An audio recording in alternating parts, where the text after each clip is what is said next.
목요일 새벽기도 나오신 성도님들을 예수님의 이름으로 환영하고 축복합니다. 오늘 하나님 말씀은 심판의 완성과 회복이라는 제목으로 역대하 36장 1절부터 23절 말씀을 전하도록 하겠습니다. 그 땅의 백성이 요시아의 아들 여호아하스를 세워 그의 아버지를 대신하여 예루살렘에서 왕으로 삼으니 여호아하스가 왕위에 오를 때 나이가 23세더라. 그가 예루살렘에서 다스린 지 석 달에 애굽 왕이 예루살렘에서 그의 왕위를 폐하고 또 그 나라의 은 100달란트와 금 1달란트를 벌금으로 내게 하며 애굽 왕 느고가 그의 형제 엘리야김을 세워 유다와 예루살렘 왕으로 삼고 그의 이름을 고쳐 여호야김이라고 하고 그의 형제 여호아하스를 애굽으로 잡아갔더라. 여호야김이 왕위에 오를 때 나이가 25세라. 예루살렘에서 11년 동안 다스리며 그의 하나님 여호와 보시기에 악을 행하였더라. 바벨론 왕 느부갓네살이 올라와서 그를 치고 그를 쇠사슬로 결박하여 바벨론으로 잡아가고 느부갓네살이 또 여호와의 전 기구들을 바벨론으로 가져가다가 바벨론에 있는 자기 신당에 두었더라. 여호야김의 남은 사적과 그가 행한 모든 가증한 일들과 그에게서 발견된 악행이 이스라엘과 유다 열왕기에 기록되니라. 그의 아들 여호야긴이 대신하여 왕이 되니라. 여호야긴이 왕위에 오를 때 나이가 8세라. 예루살렘에서 석 달 열흘 동안 다스리며 여호와 보시기에 악을 행하였더라. 그해 느부갓네살 왕이 사람을 보내어 여호야긴을 바벨론으로 잡아가고 여호와의 전에 귀한 그릇들도 함께 가져가고 그의 숙부 시드기야를 세워 유다와 예루살렘 왕으로 삼았더라. 시드기야가 왕위에 오를 때 나이가 21세라. 예루살렘에서 11년 동안 다스리며 그의 하나님 여호와 보시기에 악을 행하고 선지자 예레미야가 여호와의 말씀으로 일러도 그 앞에 겸손하지 아니하였으며 또한 느부갓네살 왕이 그를 그의 하나님을 가리켜 맹세하게 하였으나 그가 왕을 배반하고 목을 곧게 하며 마음을 완악하게 하여 이스라엘 하나님 여호와께로 돌아오지 아니하였고 모든 제사장들의 우두머리들과 백성도 크게 범죄하여 이방 모든 가증한 일을 따라서 여호와께서 예루살렘에 거룩하게 두신 그의 전을 더럽게 하였으며 그 조상들의 하나님 여호와께서 그의 백성과 그 거하시는 곳을 아끼사 부지런히 그의 사신들을 그 백성에게 보내어 이르셨으나 그의 백성이 하나님의 사신들을 비웃고 그의 말씀을 멸시하며 그의 선지자를 욕하여 여호와의 진노를 그의 백성에게 미치게 하여 회복할 수 없게 하였으므로 하나님이 갈대아 왕의 손에 그들을 다 넘기심에 그가 와서 그들의 성전에서 칼로 청년들을 죽이며 청년 남녀와 노인과 병약한 사람을 긍휼히 여기지 아니하였으며 또 하나님의 전에 대소 그릇들과 여호와의 전에 보물과 왕과 방백들의 보물을 다 바벨론으로 가져가고 또 하나님의 전을 불사르며 예루살렘 성벽을 헐며 그들의 모든 궁실을 불사르며 그들의 모든 귀한 그릇들을 부수고 칼에서 살아남은 자를 그가 바벨론으로 사로잡아가매 무리가 거기서 갈대아 왕과 그의 자손의 노예가 되어 바사국이 통치할 때까지 이르니라. 이에 통치가 황폐하여 땅이 안식년을 누림같이 안식하여 70년을 지냈으니 여호와께서 예레미야의 입으로 하신 말씀이 이루어졌더라. 바사의 고레스 왕 원년에 여호와께서 예레미야의 입으로 하신 말씀을 이루시려고 여호와께서 바사의 고레스 왕의 마음을 감동시키심에 그가 온 나라에 공포도 하고 조소도 내려 이르되 바사 왕 고레스가 이같이 말하노니 하늘의 신 여호와께서 세상 만국을 내게 주셨고 나에게 명령하여 유다 예루살렘의 성전을 건축하라 하셨나니 너희 중에 그의 백성된 자는 다 올라갈지어다. 너희 하나님 여호와께서 함께 하시기를 원하노라 하였더라. 아멘. 유다의 마지막 선왕 요시아가 애굽의 느고에게 패하여 전사하고 애굽 왕은 요시아의 아들 여호아스를 세웁니다. 왕으로 세웁니다. 이거는 벌써 유다가 이제 끝났음을 보여주고 있는 거죠. 이후에 남유다는 아주 급격하게 쇠락하여서 결국 30년 후에는 완전히 멸망합니다. 유다는 나중에 30년 후에 완전히 멸망하지만은 이미 벌써 이 여호아스 때, 요시아의 아들 때에 이미 망한 거예요. 이 보면요, 주님의 구원과 영생도 그리고 심판도 이 메커니즘이 굉장히 비슷합니다. 주님의 구원과 영생은 주님이 재림하실 때 완전히 임하는 거 맞습니다. 그렇지만은 주님을 믿는 사람에게는 이미 이 땅에서 구원이 임했습니다. 그리고 구원받은 사람으로 이 땅에서부터 영생을 살게 됩니다. 마찬가지로요, 주님의 심판도 나중에 주님의 재림하실 때 완전히 임합니다. 그렇지만은 이 땅에서 이미 불순종하는 자들에게는 심판이 임하는 거예요. 그래서 그들은 그 심판 속에서 갈등하며 죄 속에서 평화 없는 삶을 이미 받고 사는 것입니다. 지금 유다는 여호아스 때 이미 심판이 임하기 시작한 겁니다. 그리고 그 심판이 완전하게 임하는 것을 지금 성경은 오늘 마지막 말씀은 그려놓고 있는 것입니다. 이 왕이 이렇게 바뀝니다. 요시아가 죽고 나서 여호아스에서 그의 형제 여호야김으로, 그리고 이 바벨론 왕이 여호야김을 세우는데 그는 공의를 버리고 주님께 반기를 들고 또 바벨론에게 반기를 듭니다. 그래서 바벨론의 느부갓네살이 침공해서 여호야김을 끌고 갑니다. 그러면서 그의 아들 여호야긴을 왕으로 세워요.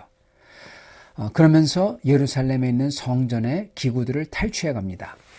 이제는 벌써 이 심판이 단순히 유다 왕국에 임하고 예루살렘에 임하는 것뿐만 아니라 이제는 성전에까지도 임하고 있는 것을 그리고 있는 겁니다. 심판이 진행되고 있는 거예요. 이처럼 심판은 서서히 그리고 나라와 심지어 성전에까지 임하는 겁니다. 자, 여호야긴이 왕이 됩니다. 그런데 그도 석 달 만에 바벨론으로 끌려가요. 그래서 그의 삼촌 시드기야가 이 바벨론 왕이 이 시드기야를 세웁니다. 그러지만 시드기야도 하나님의 도우심을 구하지 않고 하나님에게 반기를 들고 또한 느부갓네살을 배반합니다. 그리고 이번에는 심지어 바벨론과 결전을 하기에 이릅니다. 완전히 망하는 거죠. 이제는 진짜 멸망이죠. 예레미야서를 읽어보면요, 어떻게 이 왕들이 바벨론과 맺은 언약을 배신하고 그리고 또한 하나님과의 언약을 배신했는지 쭉 나옵니다. 당시 예레미야는 바벨론에 항복하라고 권유를 했습니다.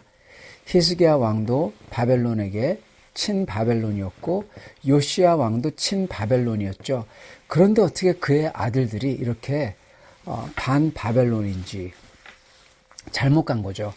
그래서 예레미야는 바벨론에게 항복하라 권유했는데 특히 다른 왕들도 그렇지만 이 마지막 왕인 시드기야가 정말 악수에 악수를 둡니다. 바벨론에 대해서 결전을 하는 거죠. 그가 그랬던 이유는 예레미야 선지자의 말을 무시하고 하나님이 보내준 선지자들의 말을 무시하고 오히려 거짓 선지자들의 말을 들었기 때문에 그렇습니다. 거짓 선지자들의 메시지는 이랬어요.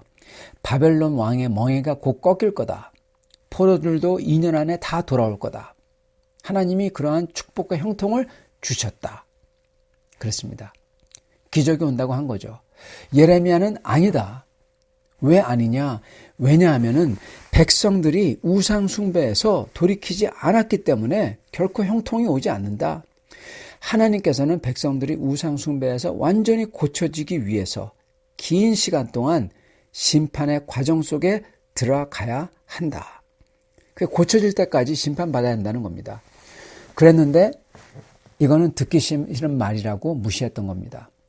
여러분, 주님의 말씀은요, 그리고 주님의 말씀이 아닌 것은 차이가 있는데요. 바로 여기에 있습니다. 주님의 말씀이 아닌, 그게 사탄의 말이든 인간의 말이든 하여튼 그러한 말은요, 항상 듣고 싶은 형통, 그리고 기적만 얘기합니다.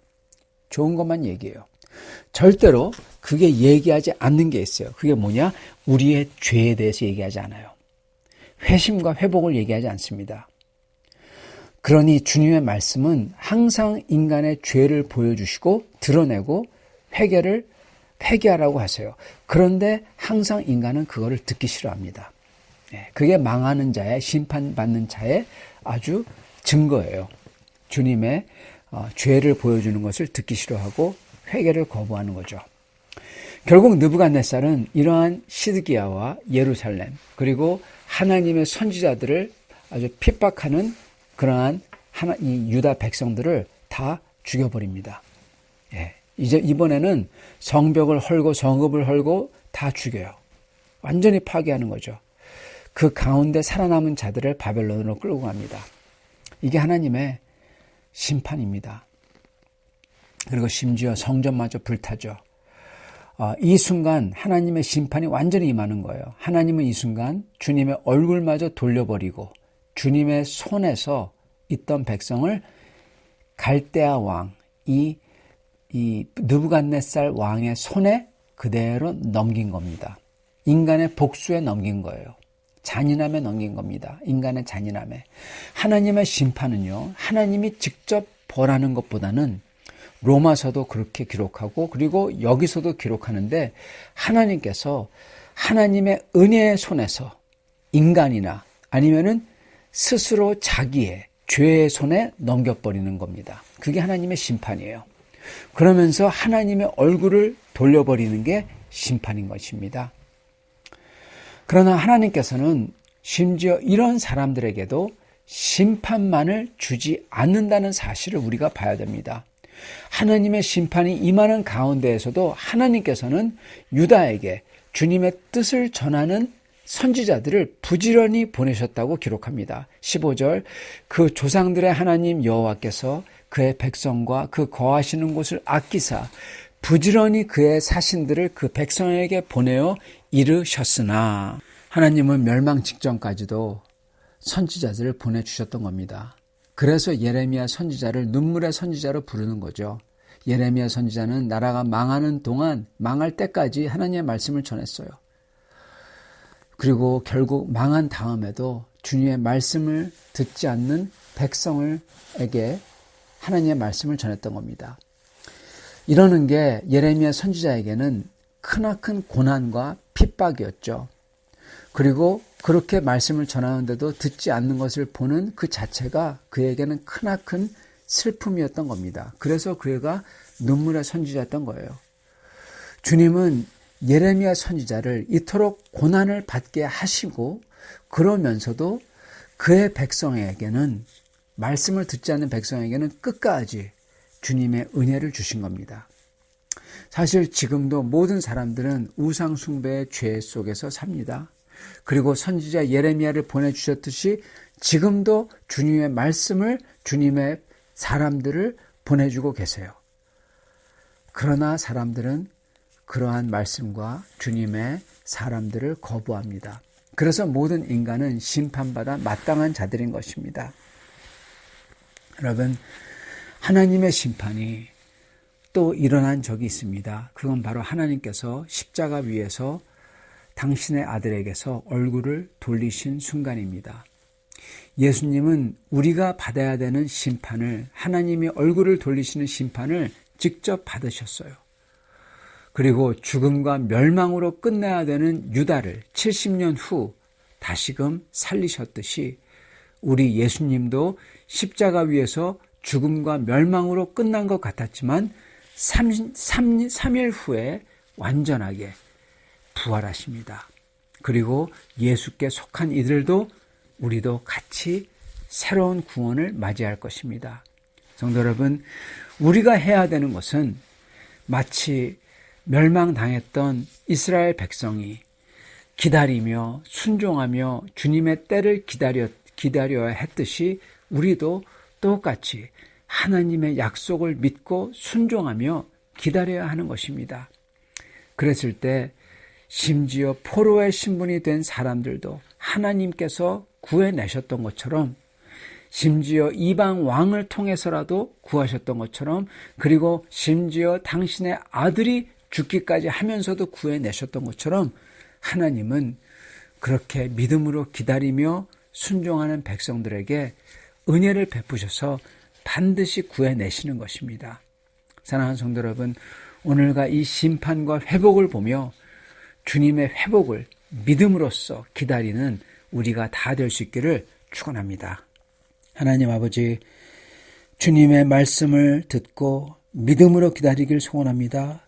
주여, 이 세상에 심판이 임하는 동안에도 주님께서 우리에게 주님의 은혜로 주실 줄 믿습니다. 그리고 믿고 기다리는 자들을 반드시 주님의 은혜로 회복하셔서 구원에 들어가게 하실 줄 믿습니다. 그러한 백성이 다 되도록 축복하여 주시옵소서. 예수님 받들어 기도합니다. 아멘.